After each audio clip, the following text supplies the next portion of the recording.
नमस्कार, स्वागत है आप सभी का। मैं हूं माधवी पांडे, आपके साथ। आप देख रहे हैं स्ट्रेट लाइव। शुरुआत करते हैं बिहार से। बिहार विधानसभा चुनाव 2025 के पहले चरण के मतदान के लिए नामांकन की प्रक्रिया आज समाप्त हो गई है। चुनाव आयोग के अनुसार पहले चरण की 121 विधानसभा सीटों पर चुनाव लड़ने वाले उम्मीदवारों को आज दोपहर 3 बजे तक अपना नामांकन पत्र दाखिल करना जरूरी था। नामांकन की अंतिम तारीख आज होने के कारण सुबह से ही विभिन्न जिलों में प्रत्याशियों और समर्थकों की भीड़ देखी जा रही थी। कई प्रमुख नेता और दल अपने उम्मीदवारों के साथ जिला निर्वाचन कार्यालय पहुंचे हैं। वहीं पहले चरण का मतदान 6 नवंबर को होगा, जबकि दूसरे चरण के लिए वोटिंग 11 नवंबर को तय की गई है। दोनों चरणों की मतगणना 14 नवंबर को एक साथ की जाएगी। चुनाव आयोग ने पहले चरण की अधिसूचना 10 अक्टूबर को जारी की थी, जिसके बाद से सभी दलों में टिकट वितरण और उम्मीदवार चयन की प्रक्रिया तेज हो गई थी। अब आज नामांकन की अंतिम तारीख के साथ पहले चरण की तस्वीर काफी हद तक साफ हो जाएगी।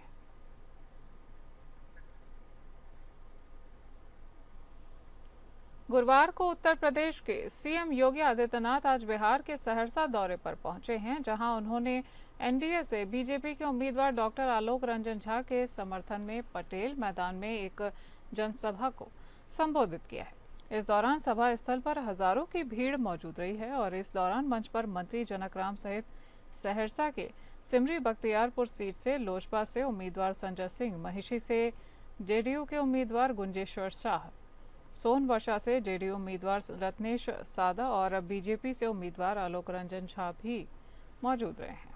सीएम योगी आदित्यनाथ ने इस सभा को संबोधित करते हुए लोगों से एनडीए के उम्मीदवारों को भारी मतों से जीत दिलाने की अपील की है। उन्होंने राजद और कांग्रेस पर जमकर निशाना साधते हुए कहा कि राजद सिर्फ अपने परिवार के लिए सोचती है, एनडीए पूरे देश को अपना परिवार मानती है।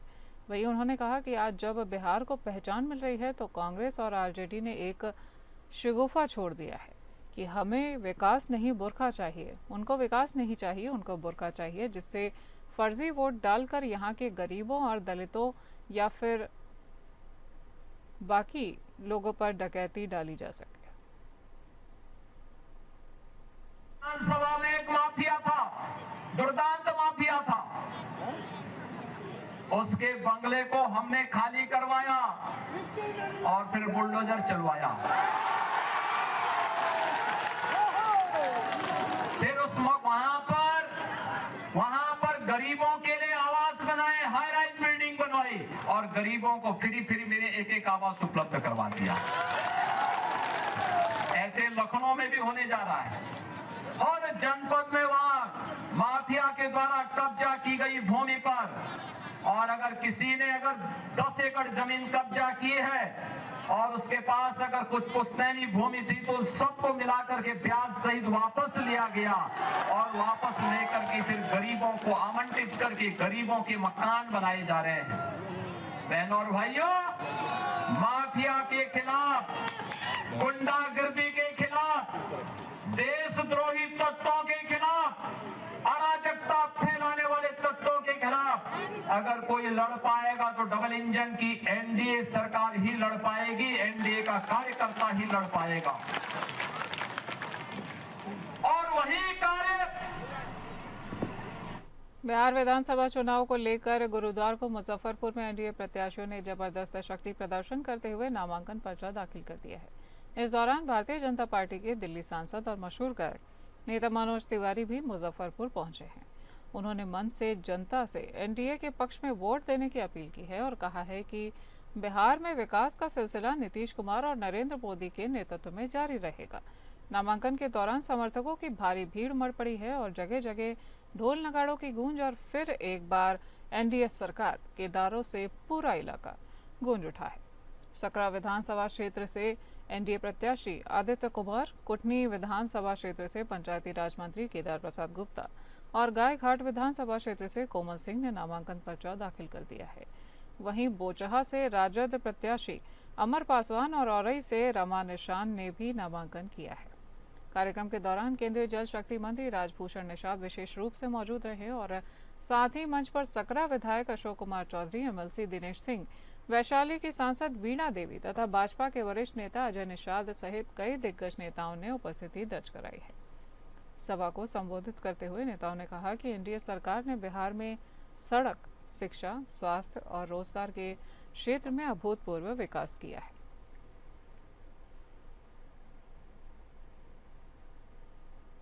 जो काम छूट गए हैं उसको हम लोग पूरा करेंगे। और जहाँ तक दो एक काम मेरे नज़र में है, डिग्री कॉलेज से लेकर के पॉलिटेक्निक कॉलेज, मेडिकल कॉलेज मेरे यहाँ खुल गया, सड़क बन गया है, बिजली की व्यवस्था अच्छी है और यह सब हाई स्कूल की भवन से लेकर के सारे व्यवस्था सब ठीक है। यही मेरे नज़र में है कि डिग्री कॉलेज एक पॉलिटेक्निक कॉलेज खुल जाए तो मेरे आत्मा को बहुत संतुष्टि होगी और हमारे जो नया पीढ़ी के जो बच्चे हैं यहीं पढ़ेंगे, उनका पलायन भी रुकेगा। बात करेंगे झारखंड की। झारखंड की सियासी गलियों में घाटशिला विधानसभा उपचुनाव को लेकर पक्ष विपक्ष के बीच पारा चढ़ गया है। दरअसल आज एनडीए और इंडिया गठबंधन द्वारा अपने अपने प्रत्याशियों के नामांकन के मौके पर अपना शक्ति प्रदर्शन किया गया है। आपको बता दें, भाजपा से पूर्व मुख्यमंत्री चंपई सोरेन के बेटे बाबूलाल सोरेन और झारखंड मुक्ति मोर्चा से दिवंगत शिक्षा मंत्री रामदास सोरेन के बेटे सोमेश चंद्र सोरेन ने आज अपना नामांकन पत्र दाखिल कर दिया है। इस दौरान भाजपा की तरफ से पूर्व मुख्यमंत्री और प्रदेश अध्यक्ष बाबूलाल मरांडी भी मौजूद रहे, तो वहीं जेएमएम की तरफ से खुद पार्टी अध्यक्ष और राज्य के मुख्यमंत्री हेमंत सोरेन ने अपनी उपस्थिति भी दर्ज कराई है। वहीं दोनों दलों के साथ हजारों की संख्या में कार्यकर्ता भी वहां पर मौजूद रहे और इसी के साथ एनडीए की तरफ से आज कार्यकारी अध्यक्ष सह राज्यसभा सांसद आदित्य साहू, मुख्य सचेतक नवीन जायसवाल सहित अन्य सांसद, विधायक और पार्टी पदाधिकारी भी शामिल रहे।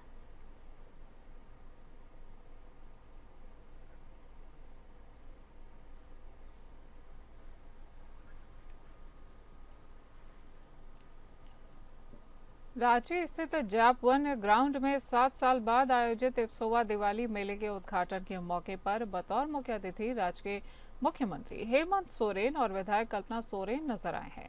इस भव्य मेले के शुभारंभ पर इप्सोवा की प्रेसिडेंट और डीजीपी अनुराग गुप्ता की पत्नी शिखा गुप्ता ने हमारे संवाददाता तृप्ति सिंह से खास बातचीत की है और इस आयोजन की विशेषताओं पर मुख्य रूप से प्रकाश डाला है। आप भी देखिए क्या कुछ कहा है। आज इप्सोवा मेले का उद्घाटन हो चुका है और इप्सोवा की अध्यक्ष हमारे बीच डीजीपी अनुराग गुप्ता की पत्नी शिखा गुप्ता मौजूद है। आइए उनसे जानते हैं क्या कहना है इप्सोवा मेले के उद्घाटन पर। क्या मेले के बारे में जी, मेला जैसे नॉर्मली होता है, थोड़े स्टॉल्स आए और वो भी इधर उधर से आए, सब हो गया।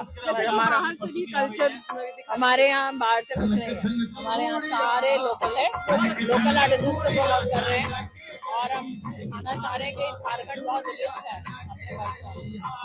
इसलिए हमारी कोशिश है कि जैसे आप वहाँ देख रहे हैं वाटर से माटी हमें मशीन आई हुई है, वो हमारे सामने बना के दे रहे हैं।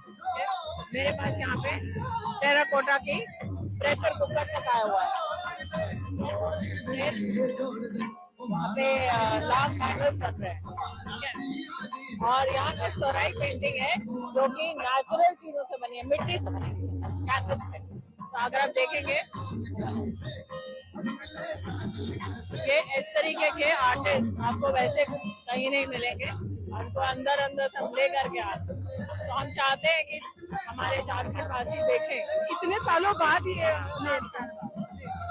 अगले साल फिर से देखें। हमारा 8 साल होता था बट कोविड की वजह से नहीं हुआ, फिर समाव हो ही नहीं पाया। अब ये तो बहुत छोटा है, ये 21 दिन में बना है और आगे हम प्रॉमिस करते हैं बहुत लाभ के। बहुत बहुत शुक्रिया मैम। तो हमारे बीच नजर आई इप्सोवा की अध्यक्ष प्रेसिडेंट शिखा गुप्ता, जिन्होंने आज इप्सोवा के उद्घाटन पर तमाम जानकारियां दी। क्या कुछ खास है ये उन्होंने बताया। लोकल, खास तौर पर लोकल वर्कर्स, यहाँ की लोकल जो कला है, संस्कृति है, उसे प्रेजेंट किया गया। आज माननीय मुख्यमंत्री हेमंत सोरेन और विधायक कल्पना सोरेन ने इसका उद्घाटन किया, जहाँ पर ब्यूरोक्रेट्स नजर आए, आईपीएस अधिकारियों तक नजर आए, झारखंड पुलिस के कप्तान अनुराग गुप्ता भी नजर आए, एडीजी प्रिया दुबे भी नजर आई। साथ में अध्यक्ष ने बाकी तमाम जानकारियां दी। 3 दिवसीय कैमरामैन दीपक के साथ मैं तृप्ति, रांची से नमस्कार। तलझारी प्रखंड के करणपुरा पंचायत अंतर्गत कलदी भेटा गांव में आदिम जाति और जनजाति परिवार के साथ बिचौलिए द्वारा ठगी का मामला सामने आया है। जानकारी के अनुसार आवास योजना के तहत सुरजी पहाड़न पत्नी सुकुमार पहाड़िया के नाम से सरकारी आवास स्वीकृत किया गया था। इसी बीच गांव के ही एक बिचौलिए को इसकी भनक लग गई है। उसने लाभुक को बहला फुसलाकर घर निर्माण के नाम पर अपने वाहन से 6 महीने पहले बैंक ले जाकर पहली किश्त की पूरी राशि निकलवा ली थी और अपने पास रख ली थी। इसके बाद बिचौलिए ने घर में केवल कुर्सी डालने का काम छोड़ दिया है। इतना ही नहीं, करीब 2 महीने पहले दूसरी किश्त की राशि भी बैंक से निकलवाकर अपने कब्जे में ले ली है और घर का निर्माण अब तक शुरू नहीं किया गया है। लाभुक सुकुमार पहाड़िया ने बताया कि पिछले 2 महीनों से गांव के ही अशोक पहाड़िया नामक व्यक्ति से घर निर्माण की गुहार लगाई जा रही है, लेकिन वह टाल मटोल कर रहा है। जब सुकुमार ने विरोध जताया है तो बिचौलिए ने उन्हें फटकार लगाते हुए धमकाया है। इस घटना से आदिम जनजाति समुदाय में रोष व्याप्त है और ग्रामीणों ने प्रशासन से मांग की है कि मामले की जांच कर दोषी बिचौलियों पर सख्त कार्यवाही की जाए।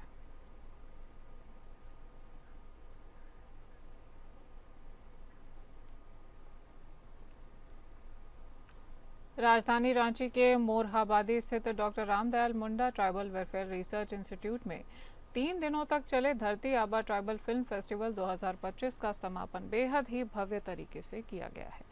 यह आयोजन न केवल फिल्मों का उत्सव था, बल्कि भारत के आदिवासी समाज की परंपराओं, इतिहास और जीवन दर्शन को दुनिया के सामने प्रस्तुत करने का एक अद्भुत अवसर भी है। झारखंड आदिवासी कार्य मंत्रालय और राज्य सरकार के संयुक्त तत्वाधान में आयोजित इस पहले ट्राइबल फिल्म फेस्टिवल में जताया गया है कि सिनेमा सिर्फ मनोरंजन नहीं है, बल्कि पहचान और संघर्ष की भाषा है।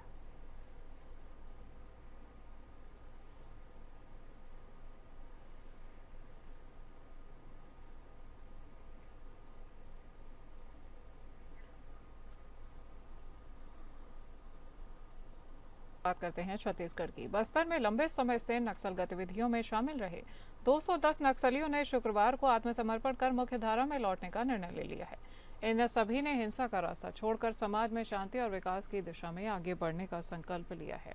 आत्मसमर्पण करने वालों का बस्तर के समाज प्रमुख मांझी चिल्की और मेंबरों ने पारंपरिक तरीके से स्वागत किया है। समाज प्रमुखों ने कहा है कि नक्सलियों का ये कदम बस्तर में शांति स्थापना की दिशा में एक बड़ी पहल है। प्रशासन ने भी सभी आत्मसमर्पित नक्सलियों को शासन की पुनर्वास योजना के तहत सहायता देने का आश्वासन दिया है।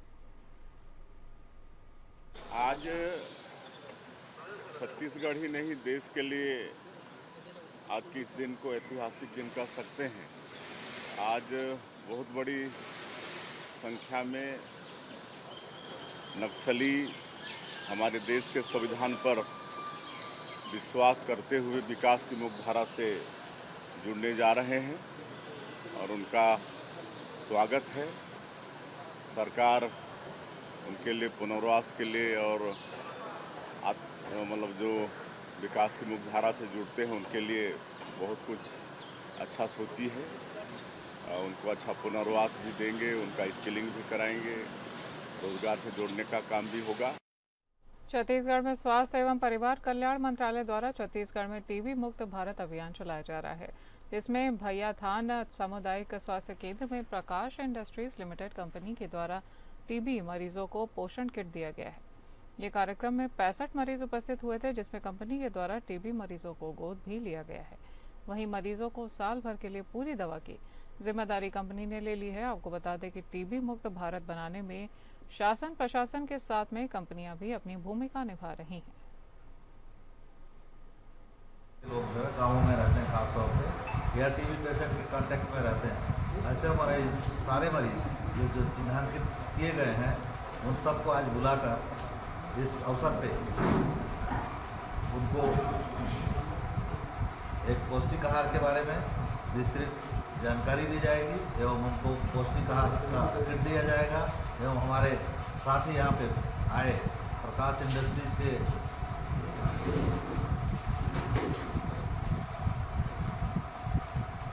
श्री पात्रा साहब senior GM, Shri Vijay Kumar AGM और श्री टीके सिंह मैनेजर आए हैं। प्रकाश इंडस्ट्रीज के सहयोग से ही यह पौष्टिक आहार का किट मरीजों को प्रदान किया जाएगा। संवैधानिक रूप से प्रत्येक नागरिक को समानता और स्वतंत्रता से जीने का अधिकार मिला है, लेकिन खैरागढ़ जिले के राहुत गांव में एक ऐसा मामला सामने आया है जहां गांव वालों के द्वारा दो अलग अलग वैवाहिक जीवन से निकलकर अपना एक अलग दाम्पत्य जीवन निर्वाह करने पर उनके मौलिक अधिकारों का हनन किया जा रहा है। आपको बता दें कि पीड़िता बुजुर्ग महिला दुर्गाबाई विगत 3 साल पूर्व अपने परिवार से प्रताड़ित युवक और उसके बच्चे को कानूनी रूप से गोद ले चुकी हैं। गोद लिए हुए पुत्र ने एक विवाहित महिला को उसके बच्चे के साथ अपनाकर अपने दाम्पत्य जीवन की शुरुआत की है और यही शुरुआत ग्रामीणों को खटकने लगी है, जिसकी वजह से गांव वालों ने मीटिंग में इस शादी को वैध न मानने और गुनाह के रूप में देखते हुए पूरे परिवार पर 51,000 रुपये का जुर्माना लगाकर उन्हें गांव से बहिष्कृत कर दिया है। ग्रामीणों को इस पीड़ित परिवार से बात करने पर 5,000 के जुर्माने का डर दिखाया गया है, जिससे परिवार को खेती में मदद और राशन मिलना बंद हो चुका है। मानसिक प्रताड़ना के इस दौर में बुजुर्ग दुर्गाबाई ने थाना स्तर पर निराशा मिलने के बाद अब जिले के कलेक्टर को ज्ञापन सौंपकर संविधान का उल्लंघन करने वाली इस अमानवीय प्रथा पर तत्काल कार्यवाही की मार्मिक अपील की है। गाँव वाले जो सियान है वो मन 11-15 जन जिसका नाम लिखाए हैं, वो लोग बहुत परेशान करके रखे हैं कि गांव में कोई हमारे साथ बातचीत नहीं करते हैं और गांव से बहिष्कृत कर दिए हम लोगों को 2025 के 16 अगस्त तक करे हैं। तब से हम बहुत परेशान हैं। न खेती में किसी को पानी नहीं देना है, न कोई घर खेती में ट्रैक्टर नहीं चलाना है, न कोई घर खेती में बनियान नहीं जाना है, न कोई इनके साथ बातचीत नहीं करना है। जो बातचीत करी वो 5,000 दंड दी। तो हम बहुत परेशान हैं। हम हर जगह जा चुके हैं। जालबंधा थाना हम 3 बार गए हैं, वो भी हमारे कुछ नहीं करी। एसपी में भी दे हैं, वहाँ भी कुछ नहीं हुई। यहाँ खड़ागढ़ थाना में भी दे हैं, तो वहाँ का मैडम आज बुलाया है, तो आज गांव में तहसीलदार आए हैं, तो वहाँ जाओ, वहाँ पे लिखन दो। वहाँ आए हैं सियान इसे करके भेजे थे, तो हम आज वहाँ जाता। अब हमें मन के का फैसला का निर्णय हमारे काबर नहीं सुना थे। हम दुर्ग में कमिश्नर ऑफिस में भी दे चुके हैं, कलेक्टर में भी जा चुके हैं। मध्य प्रदेश में नई प्रमोशन पॉलिसी पर गुरुवार को एक बार फिर सुनवाई की गई है और राज्य शासन ने हाईकोर्ट के समक्ष नई प्रमोशन नीति को लेकर अपना पक्ष स्पष्ट कर दिया है। सरकार ने बताया कि नई प्रमोशन पॉलिसी 2016 के बाद हुए प्रमोशन पर लागू होगी, जबकि 2016 से पहले हुए प्रमोशन पुराने नियमों के तहत ही मान्य रहेंगे। राज्य सरकार ने कोर्ट से डीपीसी व प्रमोशन प्रक्रिया शुरू करने की अनुमति मांगी थी, जिस पर हाई कोर्ट ने अंतरिम राहत देने से इनकार कर दिया है। कोर्ट ने कहा कि इस मामले में अब अंतरिम आदेश की जगह अंतिम निर्णय सुनाया जाएगा। सुनवाई के दौरान कोर्ट ने सरकार से कहा कि यदि वह चाहे तो क्वांटिफाइबल डेटा सीलबंद लिफाफे में प्रस्तुत कर सकती है। हाई कोर्ट ने मामले की अगली सुनवाई 28 से 29 अक्टूबर को तय की है। इसके साथ ही अदालत ने यह स्पष्ट किया है कि अंतिम फैसला आने तक प्रमोशन प्रक्रिया पर रोक बनी रहे। हाई कोर्ट ने पिछली सुनवाई में राज्य सरकार से स्पष्टीकरण मांगा था। हाई कोर्ट ने कहा कि जब पुरानी पॉलिसी सुप्रीम कोर्ट में विचाराधीन है तो फिर नई पॉलिसी क्यों लागू की जा रही है। सुनवाई के दौरान हाई कोर्ट ने व्यवहारिक तरीके से सवाल पूछने के पहले रद्द किए प्रमोशन पर नई पॉलिसी कैसे काम करेगी। हाई कोर्ट ने सरकार का स्पष्टीकरण आने तक सुनवाई को टाल दिया है।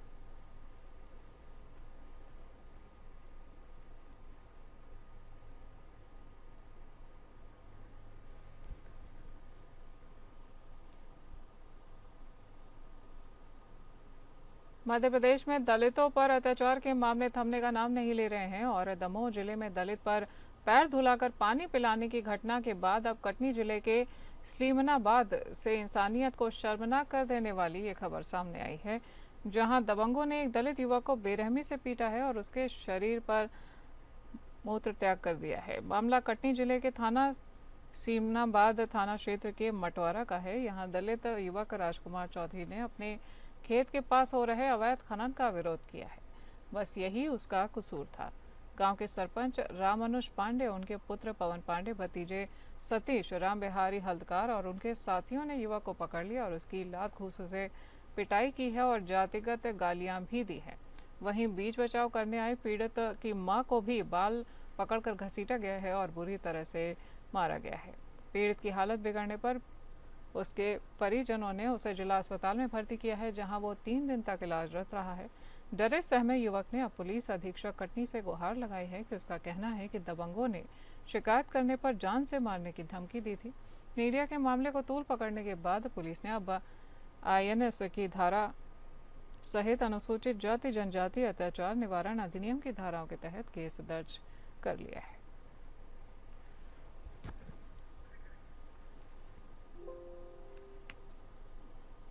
स्टेट लाइव में आज के लिए इतना ही। नमस्कार।